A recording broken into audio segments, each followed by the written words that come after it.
இன்னைக்கு கேப்டன் விஜயகாந்தனுடைய வாய்ஸில் உங்கள்கிட்ட நான் பேசலான்னு இருக்கிறேன்.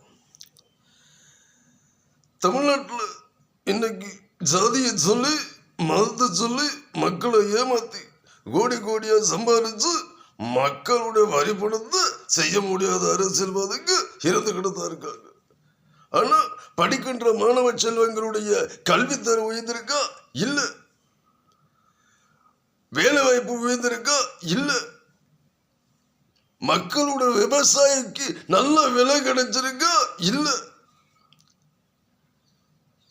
படிக்கின்ற மாணவர்களுடைய கல்வித்தர உயர்ந்திருக்கா? இல்லை.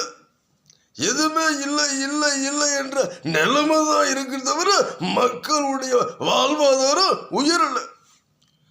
அதுக்கு காரணம் படிக்கின்ற மாணவ செல்வங்க படிக்காத மாணவ செல்வங்களுக்கு அவரவர் தகுந்த போல வேலை கொடுத்துக்கின்னா வருமானம் உயரும்.